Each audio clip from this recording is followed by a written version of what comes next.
Welcome to Layer the Alchemist, where we discuss all things heavy metal and hard rock.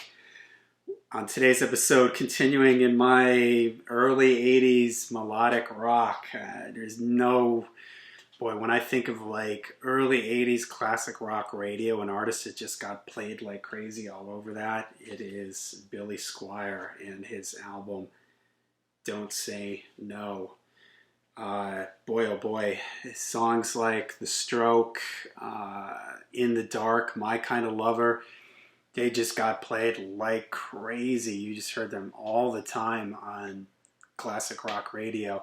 And this even sort of predates MTV a little bit. I mean, I remember when MTV came out, he was on there, and I know I forget what that video was where he's dancing around in the room that basically like ended his career. And it's kind of funny, like he sort of occupied that space like 80, 81, it's kind of 81, 82, 83. He was like all over the radio, and then he just seemed to disappear. Now that was US radio. I'm curious if people outside the US, if he got as much radio airplay as he did here in the States. And I still hear some of these songs on classic rock radio, and it's a funny album. When I was younger, as a lot of us did, people my age, I belonged to record clubs, and used to be able to get 12 cassettes or whatever it was for a penny, and there was only so much stuff to pick from, and I remember I got this as one of the free cassettes. And I liked it back then, although, of course, it didn't come anywhere close to my Maiden, Priest, Sabbath stuff. But there was enough kind of guitar on it to keep my interest. And I can kind of see, I haven't listened to this album in, oh my gosh, probably since the 80s. So it was interesting putting it on again, and it's funny when you haven't listened to an album in a really long time, what you think it's going to sound like, your memories of it, and then when you put it on. So I was kind of surprised. It's a little more hard rocking than I thought it was going to be. It's got some pretty nice guitar sounds on it. The album was produced by Billy Squier, which sort of surprised me because the production on it is really good. I just assumed that, he had some big name producer on it, but it's actually him and Reinhold Mack, who also worked with Queen and Electric Light Orchestra, I believe, and they're listed as producers together, and Mack as the engineer. So maybe he had something to do with it. But it's very kind of straightforward. Lots of guitar in this. The drum sound is really big here. The bass playing really jumped out at me too. There's some really cool bass playing on this. Mark Clark is the bass guitar player, and he's worked with Colosseum and Mountain, to my surprise, and I guess he had a stint with Uriah Heep and Rainbow. It says he even played with Rainbow. Wow. I'm guessing he was somehow involved in the Stranger in Us All album. I don't remember who played bass on that on that album, but anyways, there's some really cool bass playing on here. I mean, he sort of is moving all over the neck, and the drum sound is maybe a little dated. Like the snare sound has that sort of big, I forget the producer's name now, but Mutt Lange, that kind of big, sounds like there's hand claps mixed in with it, it's just really loud, maybe dates the album, and it's a little obnoxious at times, but sometimes it works really well. And I was kind of surprised, there's some things on this album that rock pretty hard, and I can understand why he got played so much on the radio, because it's catchy, it's hard rock, but there's nothing offensive about this. It's very kind of safe. It's not like AC/DC or Kiss or Ted Nugent or something where, there's a little bit of raunchiness to the lyrics. And this is just kind of, it's very straight, it's very up the middle. So I can understand how he was an 80s classic rock darling. So In the Dark, I actually really like that song. I think it's got a cool groove to it. I like sort of the vibe to it. I think it's very catchy. The Stroke, now that's a song I could probably live without.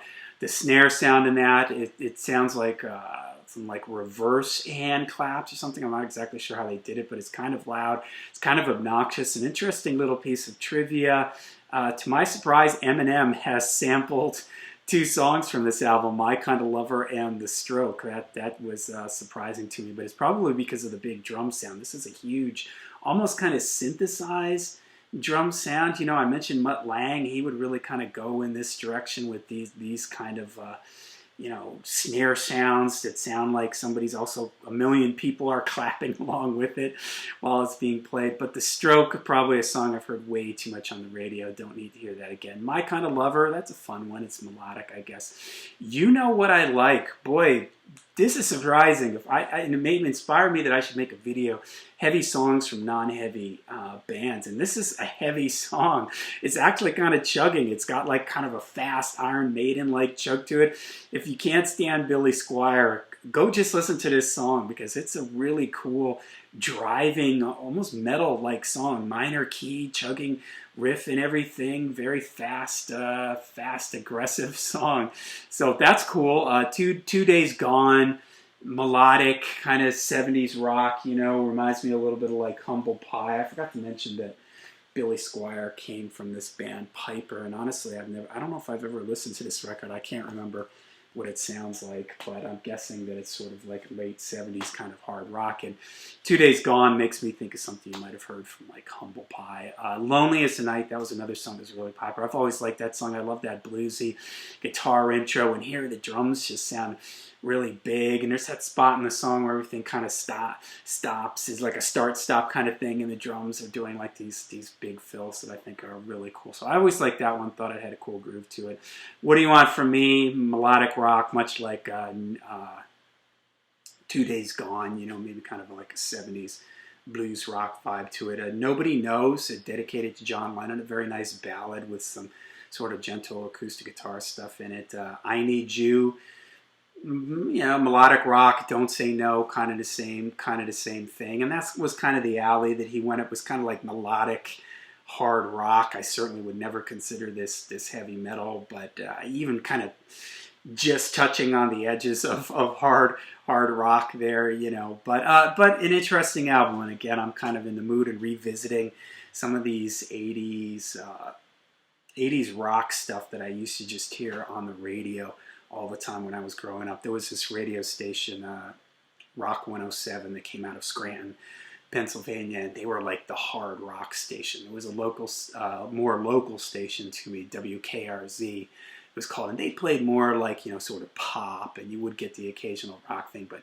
Rock 107, that was their thing, that they played hard rock, and man, did they play a lot of Billy Squier on there. So, all right, anybody fans? Anybody remember this record? If you're of my age, you had to have heard a bunch of these songs on the radio. I'm curious, people out of the country, did Billy Squier have any kind of impact? He seemed to just completely disappear. I have no idea if he's still out there playing or performing. He had a cool voice, you know. He had kind of lots of range in his voice, a little bit of a grit and sort of energy and intensity to his voice. It sort of pushed it in that more hard rock direction, but again, sort of the safeness of the whole thing reminds me a little bit like Sammy Hagar. You know, there's just no real danger or edge to any of this, so it loses serious points for that. Where, especially when I was younger, you know, I liked my music to have either the metal like Priest and Maiden, or sort of that AC/DC, slightly dangerous, you know,